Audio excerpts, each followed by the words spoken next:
संत शिरोमणि आचार्य श्री विद्यासागर महाराज जी की जय, परम पूज्य अक्षय सागर महाराज जी की जय, मुनि संघ की जय।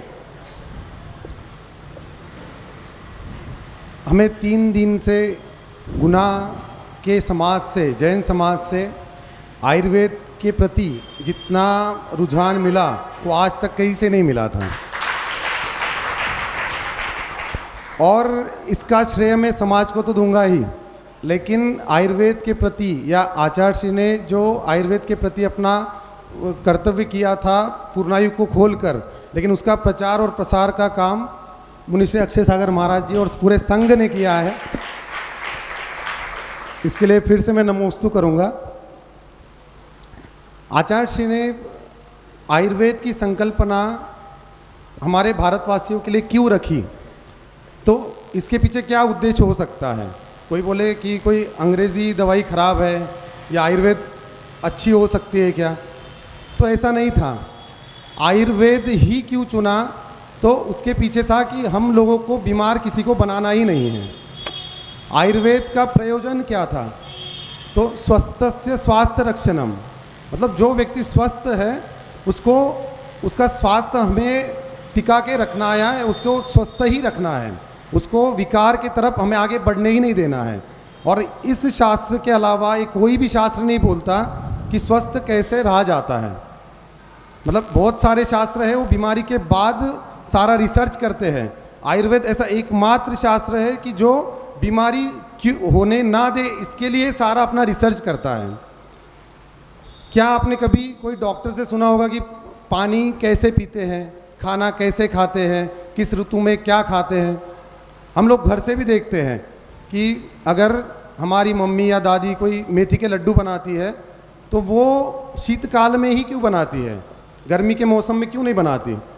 वो मेथी का तत्व तो हर बार एक ही जैसा रहेगा, मेथी तो एक ही खेती से आएगी, एक ही बार से आएगी, फिर भी वो शीत ऋतु में ही क्यों देना चाहिए। तो आयुर्वेद ये दिनचर्या को भी फॉलो करता है, ऋतुचर्या को भी फॉलो करता है और स्थानिक जगह को भी फॉलो करता है। स्थानिक जगह का मतलब क्या है कि हम लोग अगर महाराष्ट्र से आते हैं या खानदेश से आते हैं तो वहाँ पे तेल सबको सूट करता है, तो वहाँ पे खाने में तेल ज़्यादा होता है। दक्षिण में आप जितना भी जाओ तो सरसों का तेल भी मिलेगा, आपको तिल तेल भी मिलेगा, नारियल तेल भी मिलेगा। वही अगर हम बुंदेलखंड में आते हैं, एमपी साइड, राजस्थान आते हैं तो यहाँ पे सबसे ज़्यादा घी सबको अच्छा लगता है, पचता भी है। हम लोग अगर नारियल तेल अगर हम अनूप देश में जाके खाएंगे तो वो अच्छा रहेगा, लेकिन वही अगर एमपी में नारियल तेल से कोई सब्जी बनाएंगे तो किसी को सूट नहीं होगी। यही बात है ना, अगर हम लोग यहाँ के घी खाए सिर्फ तो शायद हमें भी वो रुचिकर नहीं होगा। तो आयुर्वेद इस सिद्धांत को भी मानता है कि देश काल और आपकी जगह, किस जगह से आप हो, इतना सूक्ष्म विचार ये सिर्फ आयुर्वेद ही कर सकता है। आयुर्वेद के बारे में अगर जाने तो दिनचर्या तो बताते हैं कि सुबह कितने बजे उठना चाहिए। ऐसा नहीं बताया जाएगा कि आप 10 बजे उठो, 12 बजे उठो। तो ब्राह्मे मुहूर्ते उत्तिष्ठे, मतलब क्या, सूरज उगने से एक प्रहर पहले ही हम लोगों ने उठ जाना चाहिए। अगर हम वो चीज़ फॉलो नहीं करते हैं तो बीमारी तो होगी ही। और उसके बाद दवाई कितना टाइम खाना पड़ेगा, तो दवाई हमें हमेशा के लिए खाना पड़ेगा। तो हम अगर दिनचर्या को फॉलो करते हैं, ऋतुचर्या को फॉलो करते हैं, मतलब वही मेथी का लड्डू हम ठंड में खाएंगे, गर्मी में खाएंगे तो छाले ही पड़ेंगे। तो इतना सूक्ष्म विचार आहार के साथ, जल के साथ, वेगों के साथ, ये सिर्फ आयुर्वेद ही बताता है। जल का नियम बहुत सिंपल, एक ही लाइन में, 2 लाइन में एक श्लोक बताया गया है कि अजीर्णे भेषजम वारी, वारी यानी जल। हमें अगर अजीर्ण होता है, अपच होता है, तो उसके बाद आयुर्वेद बोलता है कि आप दूसरी बार खाना ही नहीं खाओगे, भले आपको उपवास करना पड़े, उसके सिर्फ जल उपवास करना है। जब तक पहला आहार नहीं पचता है तब तक आपको दूसरा आहार खाना नहीं है। अगर आप खाएंगे तो वो अपक्व आहार रहेगा, अपक्व आहार होगा, वही सारे व्याधियों का कारण बनेगा। अजीर्णे भेषजम वारी जीर्णे वारी बलप्रदम, तो पानी कब पीना है, अगर आहार आपका पूरा पच गया तो उसके बाद आप पानी डाल सकते हो। जैसे होता ना कि एक चूल्हे पे किसी ने दूध या चाय कुछ भी चीज़ या सब्जी रखी पकाने के लिए, उसके बीच में ही हमने अगर उसमें पानी डाल दिया तो अग्नि बुझ जाएगी। अग्नि बुझेगी तो उसके बाद आम बनेगा और सारे कोलेस्ट्रॉल जैसे और अन्य कई सारी बीमारियां वही टॉक्सिन्स के रूप में हमारे शरीर में आ जाएगी। तो अजीर्णे भेषजम वारी, जीर्णे वाली बर्फ प्रदम, मतलब अगर आपको बल चाहिए तो आपको भोजन के बाद ही पानी पीना है। उसमें बोला है कि भोजन के मध्य में अगर पानी लिया तो वो अमृत के समान रहेगा। आजकल हम क्या करते हैं कि भोजन के बीच में हमने पानी पीना ही छोड़ दिया है। तो भोजन के बीच में अगर हम पानी लेंगे तो उससे वो अमृत जैसा काम करेगा। और भोजनांते विष प्रदम, मतलब आपने तुरंत भोजन किया और तुरंत पानी डाल के अगर आपने उस अग्नि को बुझा दिया तो वो अग्नि उसको पचा नहीं पाएगी। तो भोजनांते विष प्रदम, तो क्या इतना सूक्ष्म विचार कोई दूसरा साइंस कर सकता है आयुर्वेद के प्रति? एक और छोटी सी कंसेप्ट थी, कल हम ऐसे ही बात कर रहे थे कि उपवास अगर एक वर्ड हमें, कोई शब्द अगर हमारे सामने आता है तो श्रमण संस्कृति, उसमें भी जैन धर्म, उसमें भी जैन मुनि, जैन व्रती लोग, इनसे और ज़्यादा प्रैक्टिकल एक्सपीरियंस उपवास का किसी ने किया भी नहीं होगा। सबसे ज़्यादा अगर उपवास आज भारत देश में भी अगर देखते तो सबसे ज़्यादा उपवास कौन करेंगे? तो सारे जैन महाव्रती या मुनिचर्या में। इस उपवास से भी क्या चिकित्सा हो सकती है क्या? तो आयुर्वेद में भी अग्नि को सिद्धांत मान के उपवास करना ही, अग्नि को प्रदीप्त करना, ये पहली चिकित्सा बताई गई है।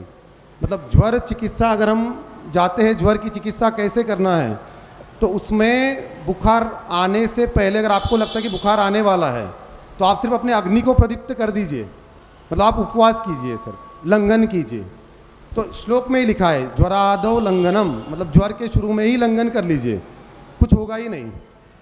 एक छोटा सा ही एक किस्सा सुनाता हूँ। एक आरिका माता जी थे, उनको एक ट्यूमर या गठान फॉर्म हुई होगी। गठान भी कितनी थी कि लगभग 24 वीक यानी 24 हफ्तों का जो गर्भ होता है उतनी बड़ी गठान। नैदानिक परीक्षण हम लोग ज़्यादा कर भी नहीं सकते थे, ब्लड की जांचें भी नहीं कर सकते थे, लेकिन हमने सारे स्पेशलिस्ट डॉक्टरों को बुला के उनको दिखाया गया था। तो सभी का मानना था कि ये ट्यूमर है, ट्यूमर का एक फॉर्म है और वो आगे जाके शायद कैंसर हो भी सकता है, नहीं भी हो सकता है, या अभी भी है कैंसर है। तो सारे डॉक्टर जिस तरीके से उनके तरफ देख रहे थे, ट्रीटमेंट की तरफ देख रहे थे, सभी ने हाथ खड़े कर दिए थे। उसमें हम लोग भी थे, मतलब हम लोगों ने भी हाथ खड़े किए थे कि इसके आगे कोई भी ट्रीटमेंट नहीं करना है। लेकिन आचार्य जी के यहाँ से हमें एक संदेश आया कि उनको जल उपवास देना है। तो शुरू में तो हमें लगा कि जैन धर्म है, व्रती है, तो शायद संलेखना की ओर अग्रसर, ऐसा आचार्य जी का कुछ उसके पीछे कंसेप्ट होगा। तो हम भी वहाँ से बाद में आ गए, जैन उपवास चालू हो गया।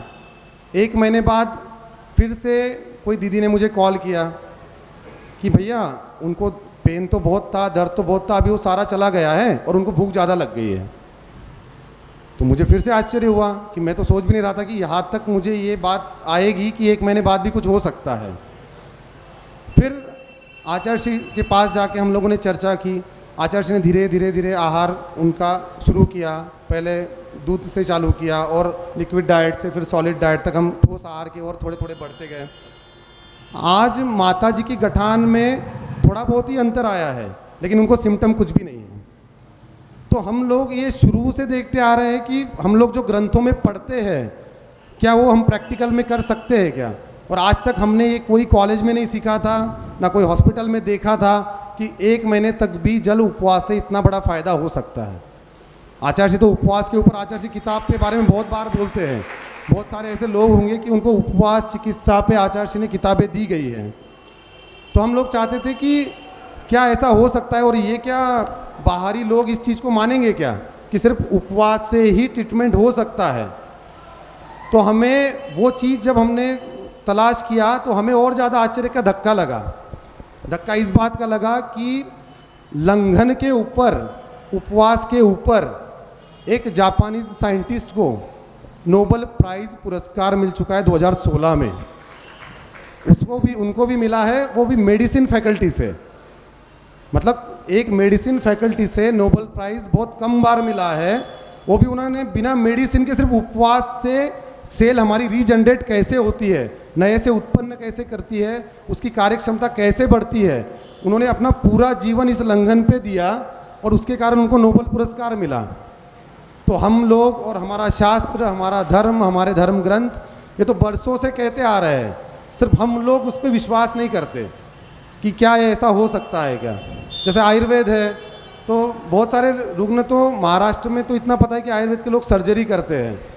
एमपी में हर पेशेंट के सामने एक क्वेश्चन आता है कि क्या वो डॉक्टरों से पूछते हैं कि क्या आयुर्वेद के लोग भी सर्जरी करते हैं क्या। तो हम लोग भी ये बोलना चाहेंगे कि पूरे विश्व में अगर सर्जरी का स्थान अगर निश्चित किया गया या सर्जरी की शुरुआत की गई है तो वो सुश्रुत महर्षि द्वारा की गई थी, और उसका प्रैक्टिकल अप्रोच भी शिवाजी महाराज के समय एक युद्ध में किसी अंग्रेज़ का जब कान काटा गया और उसको जब सिया गया तो उसके बाद सभी को पता चला कि प्लास्टिक सर्जरी होती क्या है। ऐसे ही सारी शल्य क्रियाएं सुश्रुत ग्रंथ से ही आज आधुनिक में भी हो रही है। हर चीज़ उसमें, फ्रैक्चर भी है उसमें, हर ऑपरेशन भी है, पाइल्स भी है, भगंदर भी है, फीचर भी है, सारे ऑपरेट्स हैं। तो हम लोगों को ये सोचना चाहिए कि आयुर्वेद क्या ये ऐसा शास्त्र है कि जो हमें हर तरीके से अपनी मदद कर सकता है और हम कितना उसको फॉलो कर सकते हैं।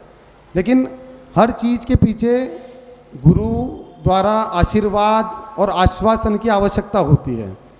मैं खुद भी आयुर्वेद में आया तो शुरुआती पीरियड में महाराष्ट्र से बिलोंग करता हूँ, वहाँ सिर्फ कम महाराजियों मुनियों का विहार होता है, उसमें ही अक्षय सागर महाराज जी थे, उनका संग भी था, उनसे भी जुड़ना हुआ। आयुर्वेद के प्रति और मेरी रुचि थी और उससे कई ज़्यादा रुचि महाराज जी द्वारा बढ़ाई गई। उसी क्षेत्र में बहुत सारे बच्चे ऐसे हैं कि जो उस समय में भी आते थे कि क्या हम इस पैथी में चले जाएं, तो महाराज जी पहले से बोलते थे कि आप आयुर्वेद में कुछ करिए। और आज मैं पूर्णायु में भी आया तो अक्षय सागर महाराज जी के द्वारा ही मैं पूर्णायु तक वहाँ पे पहुँचा, और आगे भी चाहूँगा कि पूर्णायु में सेवा देता रहूँ। मैं और भी बच्चों को बोलूँगा कि आप अपने बच्चों को भी आयुर्वेद के प्रति आगे बढ़ाइए, क्योंकि हम लोग स्पेसिफिक जैन धर्म से आते हैं, श्रमण संस्कृति से आते हैं। उसका पैसा तो हमें हर बार मिलेगा, हर ऐसा कोई व्यवसाय नहीं है कि जो हर चीज़ देता है। आयुर्वेद के प्रति एक श्लोक आता है कि आयुर्वेद से हम जीवन कैसे जी सकते हैं। तो बहुत पहले आयुर्वेद के पहले वर्ष के कक्षाओं के छात्रों को ये श्लोक पढ़ाया जाता है। उसमें लिखा है कि आयुर्वेद से हम जीवन यापन कैसे करते हैं। तो उसमें श्लोक का पहला अर्थ है क्वचित धर्म है ही। हम लोग खुद आज ट्रीटमेंट कर रहे हैं, वैयारुक्ति कर रहे हैं, उसमें धर्म तो अपने आप हो रहा है। क्वचित अर्थ, अर्थ का मतलब है कि हाँ, हम ऐसा नहीं है कि उसमें पैसा ही नहीं मिलता, अर्थ भी है। क्वचित मैत्री, समझ लीजिए धर्म नहीं हुआ, अर्थ भी नहीं मिला, तो किसी से मैत्री तो हो जाती है चिकित्सा करते समय।